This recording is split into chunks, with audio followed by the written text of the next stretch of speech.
Hello student, তোমরা কেমন আছো? আশা করি তোমরা সবাই ভালো আছো। প্রতাপ একাডেমি কোচিং পরিবারে তোমাদেরকে সকলকেই স্বাগত জানাই। তোমরা যারা একাদশ শ্রেণীর ছাত্রছাত্রী রয়েছো, সেকেন্ড সেমিস্টারে পড়াশোনা করছো, তোমাদের জন্য আজকের আমি নিয়ে চলে এসেছি তৃতীয় অধ্যায় প্রাচীন, মধ্য ও প্রাক স্বাধীনতা যুগের শিক্ষা। এই অধ্যায় থেকে গুরুত্বপূর্ণ যে কোশ্চেনগুলি রয়েছে আজকের এই ভিডিওতে কিন্তু আলোচনা করে দেবো।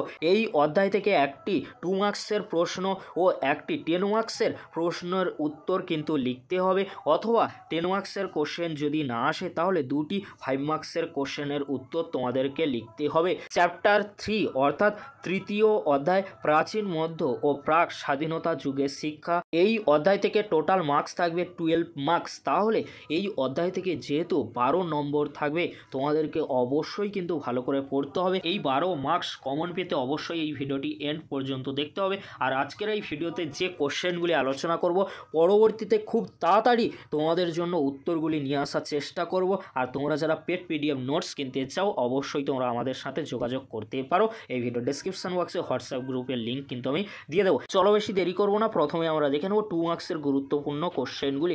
ফার্স্ট কোশ্চেন কী রয়েছে তোমরা দেখে নাও। বৌদ্ধ শিক্ষা ব্যবস্থার গুরুত্বপূর্ণ বৈশিষ্ট্য ও লক্ষ্যগুলি উল্লেখ করো।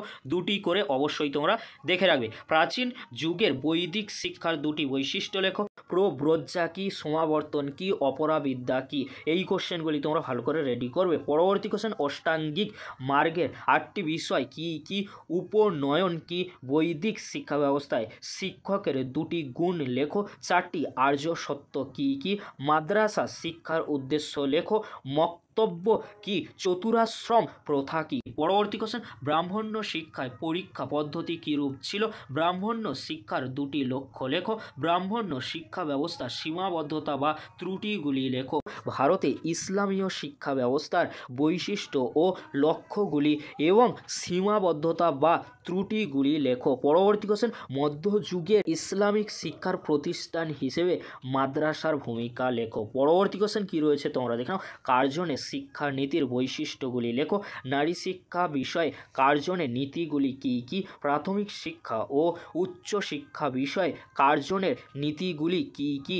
মাধ্যমিক শিক্ষা বিষয়ে কার্জনের নীতিগুলি কি কি। 1813 খ্রিস্টাব্দের চার্টার অ্যাক্টের গুরুত্ব লেখো। এর সীমাবদ্ধতা বা ত্রুটিগুলি লেখো। হান্টার কমিশনে এ কোর্স ও বি কোর্স বলতে কী বোঝো। এই কোশ্চেনগুলি তোমরা এখন থেকে 2 মার্কসের জন্য রেডি করে নাও। অবশ্যই তোমরা তৃতীয় অধ্যায় থেকে এই কোশ্চেনগুলির মধ্যে কমন পেয়ে যাবে। এবারে তোমরা দেখে নাও তৃতীয় অধ্যায় থেকে গুরুত্বপূর্ণ 10 মার্কসের কোশ্চেনগুলি। যদি এই অধ্যায় থেকে 10 মার্কসের কোশ্চেন না আসে তাহলে দুটি 5 মার্কসের কোশ্চেন আসতে পারে। এই যে কোশ্চেনগুলি আজকে আমি আলোচনা করে দিচ্ছি 2 মার্কস ও 10 মার্কসের জন্য, এই কোশ্চেনগুলি থেকেই কিন্তু 5 মার্কসের কোশ্চেন চলে আসবে। সেই জন্য তোমাদেরকে বলবো তোমরা 2 মার্কস ও 10 মার্কসের কোশ্চেন ভালো করে রেডি করবে। এই কোশ্চেনগুলি করলে তোমাদের পুরো অধ্যায়টি কিন্তু কমপ্লিট হয়ে যাবে। যদি তোমাদের 5 মার্কসের কোশ্চেন দুটি দেওয়া হয় তাহলে তোমরা অবশ্যই কিন্তু লিখে আসতে পারবে। গুরুত্বপূর্ণ 10 মার্কসের কোশ্চেনগুলি তোমরা দেখে নাও। ফার্স্ট কোশ্চেন, প্রাচীন ভারতীয় শিক্ষা ব্যবস্থায় তক্ষশিলা শিক্ষা কেন্দ্রের গুরুত্ব আলোচনা করো। 1854 সালে উডের ডেসপ্যাচের সুপারিশগুলি লেখো। মেকলের মন্তব্য বলতে কী বোঝো। কীভাবে মেকলের মন্তব্য প্রাচ্য ও পাশ্চাত্যের দ্বন্দ্বের অবসান ঘটায়। 3টি কোশ্চেন অত্যন্ত গুরুত্বপূর্ণ 10 মার্কসের জন্য। পরবর্তী কোশ্চেন কী রয়েছে তোমরা দেখে নাও। হান্টার কমিশন কত সালে গঠিত হয়। হান্টার কমিশনের সুপারিশ অনুযায়ী মাধ্যমিক শিক্ষা নীতি সম্পর্কে আলোচনা করো। ব্রাহ্মণ্য ও বৌদ্ধ শিক্ষার মধ্যে কী কী সাদৃশ্য বা মিল পাওয়া যায় তা উল্লেখ করো। ব্রাহ্মণ্য শিক্ষার সঙ্গে বৌদ্ধ শিক্ষার পার্থক্যগুলি উল্লেখ করো। বৌদ্ধ শিক্ষা ব্যবস্থার বৈশিষ্ট্যগুলি সংক্ষেপে আলোচনা করো। ব্রাহ্মণ্য যুগের শিক্ষার বৈশিষ্ট্যগুলি সংক্ষেপে লেখো। নালন্দা বিশ্ববিদ্যালয়ের বিষয়ে একটি সংক্ষিপ্ত টিকা লেখো। কোশ্চেনটি অনেক সময় ঘুরিয়ে আসতে পারে। প্রাচীন ভারতের প্রাতিষ্ঠানিক শিক্ষার কেন্দ্র হিসেবে নালন্দা বিশ্ববিদ্যালয়ের সংক্ষিপ্ত বর্ণনা দাও। বা কোশ্চেনটি অনেক সময় ঘুরিয়ে আসতে পারে। বৌদ্ধ শিক্ষা ব্যবস্থার যে কোনো একটি প্রতিষ্ঠান সম্পর্কে আলোচনা করো। কোশ্চেনগুলি কিন্তু অত্যন্ত গুরুত্বপূর্ণ 10 মার্কসের জন্য। পরবর্তী কোশ্চেন কী রয়েছে তোমরা দেখো। 1813 খ্রিস্টাব্দের চার্টার অ্যাক্টের গুরুত্ব ও সীমাবদ্ধতা সংক্ষেপে আলোচনা করো। লর্ড কার্জনের শিক্ষা নীতি সংক্ষেপে আলোচনা করো। স্যাটলার কমিশনের প্রধান সুপারিশগুলি বিশ্লেষণ করো, সার্জেন্ট পরিকল্পনার সংক্ষেপে আলোচনা করো, অথবা যে কোশ্চেনটি রয়েছে সার্জেন্ট রিপোর্টের সুপারিশগুলি সংক্ষেপে লেখো।